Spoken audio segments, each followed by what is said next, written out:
Voilà, bien-aimés, nous allons méditer un moment ce soir la parole de Dieu. Juste avant, vous rappelez les sujets de prière. Donc, on continue de prier pour Ninou. L'opération, normalement, a été repoussée à lundi prochain. On continue de prier pour Françoise Panier. Les dernières nouvelles données par sa fille, c'est que ça allait un petit peu mieux quand même. Mais c'est fragile, sa santé, et il faut continuer de la soutenir dans la prière. On continue de prier pour Lao et Christina Dilorousse, parce qu'ils ont besoin tous les deux dans leur santé vraiment de la grâce de Dieu. On continue de prier pour Valérie Donati. En fait, l'intervention chirurgicale est prévue le 19 mars. Donc, il faut vraiment l'accompagner parce que c'est une tumeur temporale qui est quand même importante. Donc, que le Seigneur dirige cette équipe de chirurgiens. Rosalie nous a donné des nouvelles de son mari qui est revenu sur Bastia et qui a commencé la chimio à l'hôpital, donc continuons de prier pour tous ceux-là qui ont besoin de la grâce de Dieu. Je voudrais vous inviter donc à faire une lecture dans le livre du prophète Jérémie, et on pourrait titrer un petit peu la méditation de ce soir, que convient-il de faire dans un contexte compliqué et difficile, dans lequel peut-être nous sommes. De toute façon, depuis que le monde ne fonctionne pas comme Dieu l'avait établi, le contexte est difficile, et dans ce cas-là, que convient-il de faire? Eh bien, Jérémie chapitre 29. Jérémie chapitre 29. Voici le contenu de la lettre que Jérémie, le prophète, envoya de Jérusalem au reste des anciens en captivité, aux sacrificateurs, aux prophètes, et à tout le peuple, que Nebuchadnezzar avait amené captif de Jérusalem à Babylone. Après que le roi Jéconia, la reine, les eunuques, les chefs de Juda et de Jérusalem, les charpentiers et les serruriers furent sortis de Jérusalem, il l'a remis à Éléazar, fils de Shaphan, et à Guémaria, fils de Hilkija, envoyé à Babylone par Sédéchias, roi de Juda, auprès de Nebuchadnezzar, roi de Babylone. Elle était ainsi conçue. Ainsi parle l'Éternel des armées, le Dieu d'Israël, à tous les captifs que j'ai amenés de Jérusalem à Babylone. Bâtissez des maisons et habitez-les. Plantez des jardins et mangez-en les fruits. Prenez des femmes et engendrez des fils et des filles. Prenez des femmes pour vos fils et donnez des maris à vos filles, afin qu'elles enfantent des fils et des filles. Multipliez là où vous êtes et ne diminuez pas. Recherchez le bien de la ville où je vous ai mené en captivité, et priez l'Éternel en sa faveur, parce que votre bonheur dépend du sien. Et donc finalement, on s'inscrit tous dans une histoire. Dans le monde, il y en a eu avant nous et il y en aura jusqu'au retour du Seigneur après nous. Dans une histoire souvent compliquée qui est liée au péché et à toutes les conséquences du péché qui fait que rien ne fonctionne normalement. Et dans un contexte comme celui-là, que faut-il faire? S'apitoyer sur son sort? Se replier sur soi-même? Se mettre à l'écart pour essayer de vivre tranquille? Quand bien même la situation dans laquelle je serais difficile à vivre parce que elle est la conséquence d'une désobéissance de longue date qui a même amené le Seigneur à un moment donné, comme pour le peuple de Juda, à permettre que les ennemis prennent le dessus. De toute façon, d'une manière générale et vue d'en haut, le Seigneur n'abandonne pas son peuple. Quand bien même son peuple subirait pendant un temps les conséquences de ses propres erreurs. Et la volonté de Dieu, la parole de Dieu, en l'occurrence adressée par le prophète Jérémie et par lettre, envoyée à tous ceux qui ont été menés en captivité, c'est pas de dire apitoyez-vous sur votre sort et lamentez-vous, c'est de dire là où vous êtes, eh bien installez-vous, multipliez, ne diminuez pas. Donc le Seigneur ne veut pas que nous ayons un état d'esprit qui minore les choses, qui nous renferme sur nous-mêmes, mais au contraire de nous épanouir. Et on peut s'épanouir dans des contextes qui sont parfois pas évidents. Recherchez même le bien de la ville où je vous ai mené en captivité. Quel regard portons-nous donc sur les autres? eh bien nous devons porter un regard de grâce et de bénédiction, quel qu'il soit, où que nous soyons. Et puis surtout, vous priez en sa faveur, parce que votre bonheur dépend du sien. Et c'est sûr que tant qu'on est sur la terre, tout est interrelié, nous ne sommes pas isolés, nous dépendons les uns des autres. S'il y a des malades autour de nous en plein hiver, eh bien, il est très probable que la gastro nous touche, voire le rhume ou autre, et je ne parle pas du Covid. Voilà. Donc, nous dépendons, nous sommes interdépendants les uns des autres. Et dans ce cadre-là, nous devons chercher le bonheur, nous chercher à nous épanouir, et nous devons surtout prier. Prier en sa faveur. Donc on va regarder quelques points de la prière qui sont importants d'ailleurs à l'heure de la prière. C'est que nous devons prier pour le contexte dans lequel nous sommes, sans s'apitoyer sur les situations. La ville est facile, la ville ne l'est pas, les situations sont faciles, les situations sont compliquées, peu importe. Nous prions pour là où nous sommes. J'allais dire là où le Seigneur nous a placés. Parce que d'une certaine manière, si nous sommes là où nous sommes aujourd'hui, c'est que Dieu nous y a conduits, ou Dieu a laissé faire certaines choses, un petit peu comme pour le peuple de Juda qui va se retrouver amené en captivité. Donc, puisque le Seigneur sait pourquoi nous sommes là, puisque le Seigneur sait où nous en sommes, puisque le Seigneur connaît notre histoire et particulièrement notre avenir, parce qu'il est le seul à le connaître, eh bien nous devons prier pour la bénédiction de là où le Seigneur nous a placés. Et qui sait, si le Seigneur n'a même pas permis aussi que nous nous trouvions dans une situation pas simple, pour pouvoir partager avec ceux qui sont autour de nous et qui, eux, ne connaissent pas le Seigneur.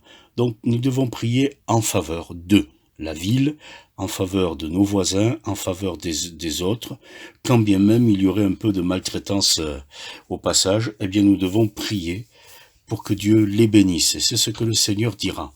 Dans l'Évangile, il nous dira de ne pas simplement saluer ceux qui nous saluent, de ne pas aimer ceux qui nous aiment, mais de prier pour ceux qui nous maltraitent, de bénir ceux qui nous maudissent, et de ne pas maudire nous-mêmes.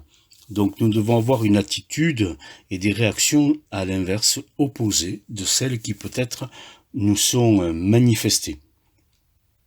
Quand on continue sur les points de la prière, eh bien le Seigneur nous invite aussi à prier pour ceux qui nous sont proches. Lui-même va prier pour nous.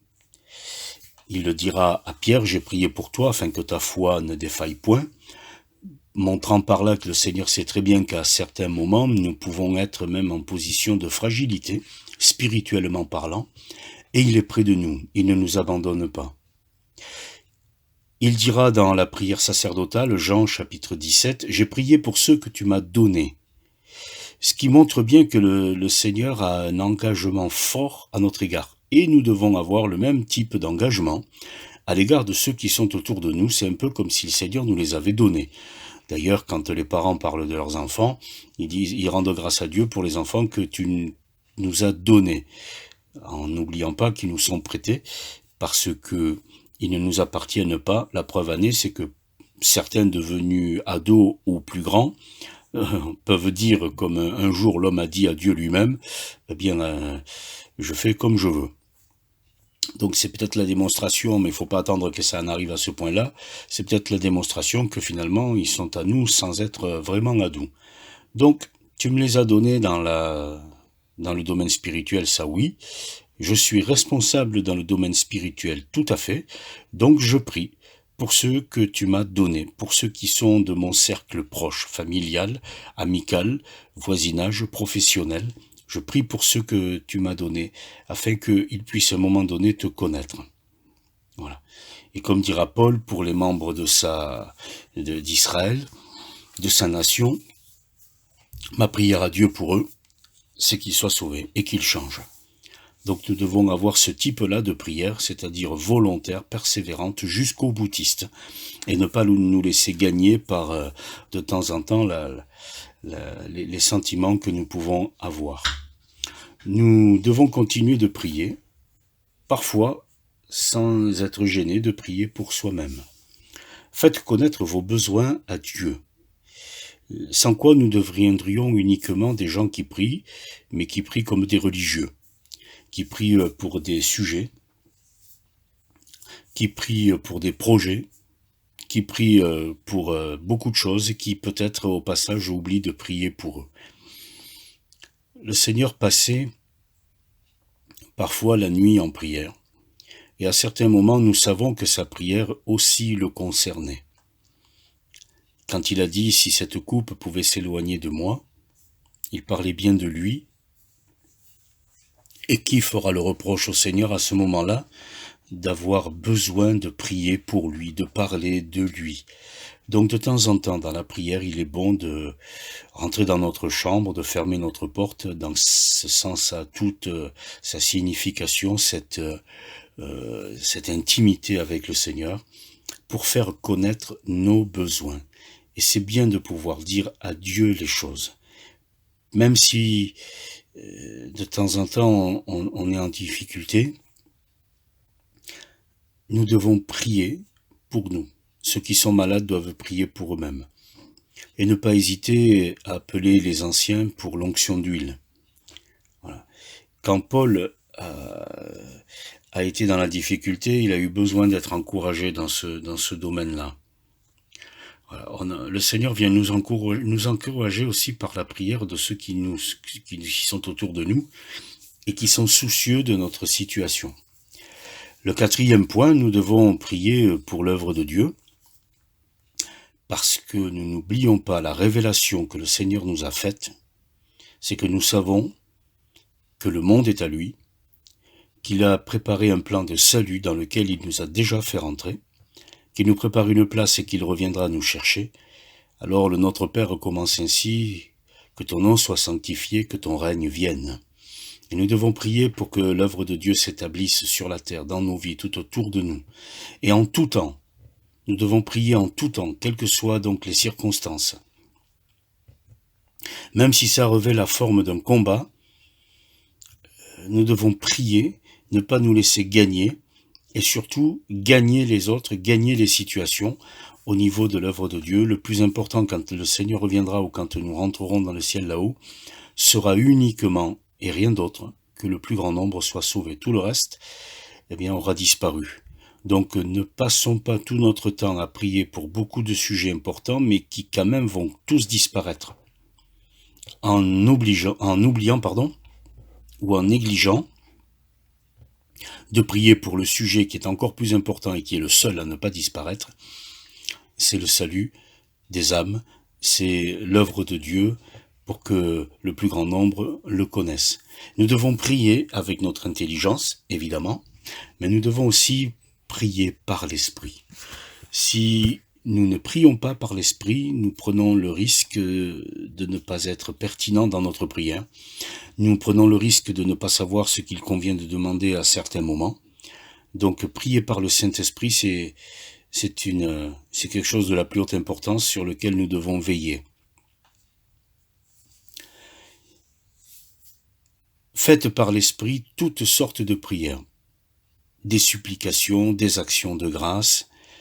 Donc il doit y avoir une communion avec Dieu, au-delà de nos mots, au-delà de nos façons de penser, simplement dans la communion avec lui et dans l'engagement le plus grand. Voilà, et puis on va terminer. Quand nous prions, ce ne sont pas uniquement des phrases qui montent vers Dieu, ce ne sont pas uniquement des répétitions de choses. Les prières des saints, c'est comme des parfums. Un petit peu comme lorsque des personnes s'adressent à celles qu'elles aiment, comme quand des enfants ou des petits-enfants viennent parler à leurs parents ou à leurs grands-parents avancés en âge. C'est un plaisir, on voit sur le visage des personnes qui écoutent la joie de voir les enfants ou les petits-enfants venir leur parler. Et c'est vrai dans l'autre sens également, lorsque des parents ou des grands-parents viennent parler à des tout-petits, et les tout-petits sont ravis. Est-ce qu'on comprend tout ce que les uns disent aux autres? C'est pas le plus important. C'est le fait de se parler. Ce que je veux dire par là, c'est que le fait de dire des choses à quelqu'un que l'on aime, eh bien, c'est aussi une bénédiction pour elle. Donc n'oublions pas que quand nous prions, nous nous adressons à Dieu. Et il apprécie énormément quand on s'adresse à lui. C'est pas tellement ce qu'on va dire qui est important, puisqu'il connaît la parole avant qu'elle soit dans notre bouche. Mais c'est le fait de s'adresser à lui, le fait de lui faire confiance, de lui faire, de totalement nous abandonner entre ses mains et de persévérer. Parce que ça a été le début de l'histoire de l'Église. Il persévérait dans l'enseignement des apôtres et la communion fraternelle, dans la fraction du pain et les prières. Et donc la prière ou les prières sont un des 4 axes ou un des 4 points majeurs de la vie chrétienne et de la vie spirituelle que l'on peut vivre partout. Dans sa chambre, chez soi, dans une grande maison, dans une petite chambre, en plein air, dans la nature, dans une chambre d'hôpital, certains dans des cellules, dans leur prison, comme l'apôtre Paul. Finalement, Dieu nous a donné un moyen de communication avec lui qui est universel, simple et facile à vivre, puisque nous pouvons même prier en esprit, nous pouvons prier à voix basse, nous pouvons simplement remuer les lèvres et répandre notre âme devant l'Éternel. La prière, c'est quelque chose d'extraordinaire. Alors que personne ne s'en prive, que le Seigneur soit honoré, glorifié, et que dans sa bonté, il puisse honorer les prières de chacun.